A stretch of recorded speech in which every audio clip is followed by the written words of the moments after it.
This is Guns and Butter. I think it's fair to say Ron Paul's economic policy is an immediate deflationary crash, and the more severe, the better. Everything should crash down, and then after this orgy of creative destruction, then there'll be a recovery. And of course, the problem with that is what if you starve to death in the meantime? What if you don't survive the creative destruction? What if you die? To fight a depression for the Austrian school is a contradiction in terms. You can't do that. You've got to let the depression, wash over you, play itself out, and then there'll be a recovery. And of course, if you ask, where are the empirical examples historically of letting a depression burn itself out, they can't give you any. I'm Bonnie Faulkner. Today on Guns and Butter, Webster Tarpley. Today's show, Critique of Ron Paul's Austerity Plan. Webster Tarpley is an economic historian, author, and lecturer. He is author of Against Oligarchy, Surviving the Cataclysm, A Study of the World Financial Crisis, 9/11 Synthetic Terror, Made in the USA, and co-author of George Bush, The Unauthorized Biography. His latest books are Obama, The Postmodern Coup, The Making of a Manchurian Candidate, and Obama, The Unauthorized Biography. On today's program, we discuss the Restore America budget proposal of current Republican frontrunner Congressman Ron Paul, leading up to the Iowa Caucus on January 3rd, 2012.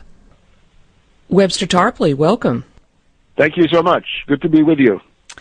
The next U.S. presidential election is November 2012. Obama doesn't appear to have any serious challenge in the Democratic primaries, but there are quite a few Republican primary contenders. The Iowa Caucus is January 3rd. What exactly is the Iowa Caucus, and how important is it or isn't it? Well, the Iowa Caucus for Republicans, as distinct from Democrats, is that you show up at a caucus location, which really amounts for the Republicans to a polling place, and you indicate your preference on, I think, a paper ballot, and then you walk out. It does not seem to imply for the Republicans the caucus building, right? The horse trading or negotiation or short speeches or other things that a caucus would suggest. So that's going to be the first Tuesday of the new year, right? It's all very much front-loaded. And according to the polls, as we are recording this program, Ron Paul seems to be the leading candidate for the Ohio Republican caucus. And of course, he had run there before in 2008, when I believe he came in third, and now that he's shown as likely to come in first. I would just caveat that in two senses. A caucus, even a Republican caucus, is not quite the same thing as an election, right? If you want to go vote, you can usually get in and out within 5 or 10 minutes, depending on where you vote and what time, or you might hope to anyway. The caucus takes a little bit longer, so it may not be possible for the polling to predict what's going to happen in that way. The other thing is that the recent winners in a place like Iowa have included Pat Robertson, the televangelist in 1988. They've included preacher Huckabee from 2008. So there's a very strong voting bloc of Christian fundamentalists, and they may not like Ron Paul for some reasons that maybe we go through at the end, Ron Paul's social policies. But I would suggest the following. People who consider themselves, say, left of center or progressive or anti-war or civil libertarians may have gotten a positive impression of Ron Paul over the years because he's been certainly a gadfly in the Republican Party opposing the prevalent Bush-Cheney neocon warmonger line, which is certainly a merit, and it remains, right? Those are things that he's done that cannot be denied. He's also pretty reliable as a vote against things like the Patriot Act and so forth. Although, I must say, he did vote for the 9/11 resolution, which led to the war in Afghanistan. So he's not exactly a man for all seasons in opposing aggressive war. He went along with the post-9/11 hysteria to that extent. But I would suggest now that we take a look at the most detailed policy paper that he has put out for this election cycle, which is his Restore America program, which is a fairly detailed economic program, not as detailed as some, but it's certainly something to go on. It's called Plan to Restore America. It was issued around the middle of October, and I noticed that in the run-up to the Iowa caucus, scant attention is paid to this, right? The news media, especially the ones who want to oppose Ron Paul, are more interested in his old newsletters from the 1990s and the various racist, anti-black, or other remarks that are contained in there. I would simply say Ron Paul really ought to say who wrote those. If he didn't write them, then he should really be in a position to say who did. But I would say put that aside. Let's go on the basis of what he says he wants to do if elected president this time around. Now, Ron Paul is the front runner at this point. 22%. Yeah, and this caucus is going to happen quite soon on January 3rd. Now, what is his Restore America budget proposal that he's actually now saying what he would do? Right. Well, let's take a look at this. I think this is by now eminently fair game, and fairer to him than his newsletters, disturbing as those may certainly are. He starts off with a plan to cut $1 trillion out of the U.S. federal budget in 1 year, and I stress the idea of 1 year.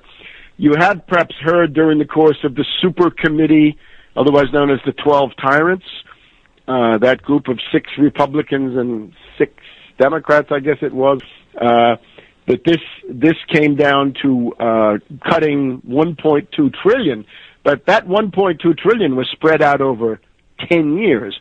And at a certain point, they talked about a grand bargain of cutting $4 trillion or more. That was also spread out over 10 years. So that whole committee never came to any agreement, right? Thank God they struck out. But now, obviously, we have the automatic guillotine, the sequestering, and it's not clear when that will happen or if it will ever happen, because the Congress may head it off. But again, let's focus on Ron Paul, because this is going to be the big news item. I think he's either going to win the Iowa caucus or he's going to come in second or third. I would think is a fair prognostication. Think of $1 trillion. That's 1,000 billion U.S. dollars in 1 year.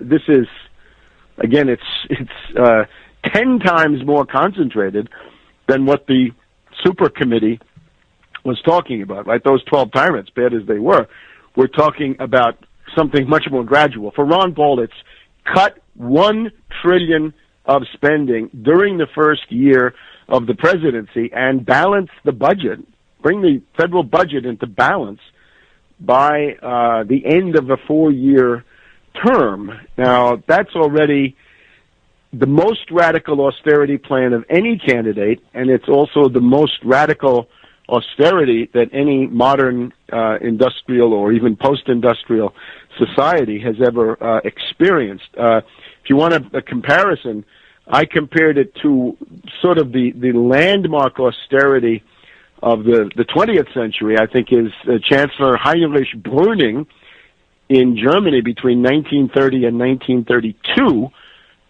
My estimate, just comparing these things in a kind of a rough proportionality, is that Ron Paul's cut of $1 trillion of the U.S. federal budget, which amounts to 27%, something like that, a little bit more than 1/4 in 1 year, that this is, on the whole, 4 times more severe than what Brüning did between 1930 and 1932. And Brüning did it over 2 years, and that's included in my calculation. So with Ron Paul, you're getting something 4 times more severe than Brüning, and I think that ought to give us pause, because I think it's generally understood that whether Brüning had alternatives or not, the net effect of his austerity program was to destroy the German economy with rising unemployment and falling tax revenue, and to destroy the political system, such that within about 6 months after Brüning left office, Hitler became chancellor. So this is basically what prepared the ground for the worst kind of fascism seen so far. So I think that ought to get us to pause. 27% austerity in 1 year. The government in Britain, Cameron and Osborne and Clegg, they had talked about cutting spending by 25% when they came in May of 2010, but they haven't come anywhere near that. So here we have Ron Paul saying that he's actually going to do it. Now, I think what people may be interested in is where do these spending cuts then occur? So 27% would be the norm across the board. Given the fact that Ron Paul has made his name as an opponent of militarism and foreign adventurism and foreign bases and so forth, we would certainly expect, I think, that if everybody is going to get cut 27% across the entire federal budget as a sort of a general rule, that the Pentagon would get cut at least as much or maybe more. But I'm afraid we find that that's not the case. The 27% across the board cut goes together with a 15% cut in the Pentagon. So the Pentagon is asked to give up about half of what the federal budget as a whole is being asked to give up. A 15% Pentagon cut. Not very radical, and really that is not even radical compared to other proposals that are now going around. But I think you can also then look at certain social programs that I think raise the relevant doubt concerning what Ron Paul is up to. Suppose we look at an area like child nutrition. This is largely the WIC program, right? Women, infants, and children. And it comes down to things like high-protein meals for pregnant women, nursing mothers, young mothers, and infants. And it's a very, very effective program. And the United States is spending all of $21 billion on that, right? A few days of the Afghan war. $21 billion is spent on WIC. Ron Paul would cut 1/3 of that program. That is a $7 billion cut, 33%. So again, Pentagon gets cut 15%. Women, infants, children get cut 33%. And this comes down to things like cheese and dairy foods and things like this that are high protein. The costs incurred with such a program, I think, allow us to ask whether this is not a false economy, because you're talking about things like cognitive impairment due to insufficient protein consumption in infancy and early childhood. And I think that's a very, very short-sighted cut, to put it mildly. And then let's go on. SCHIP, the state-run child health insurance program. This is one of the things that Senator Kennedy had championed. Well, right now the budget for that is $9 billion. Ron Paul wants to cut $4 billion. That brings it down to $5 billion. So Ron Paul would cut 44% of the SCHIP program. And again, federal budget as a whole, 27%. Pentagon gets cut 15%.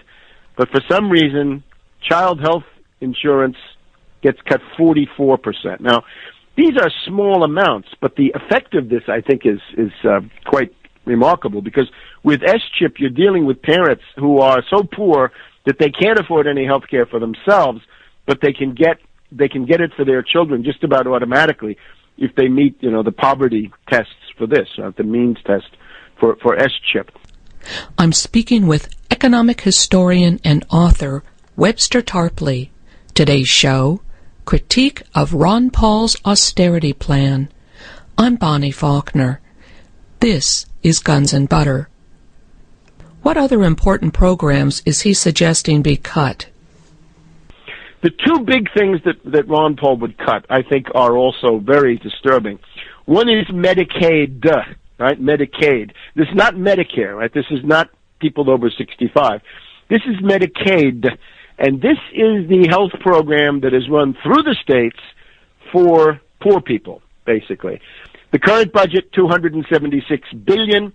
Ron Paul would cut $95 billion out of that. So that's a 35% cut. Again, Pentagon cut 15%, Medicaid cut 35%. by comparison. And I think that is that's a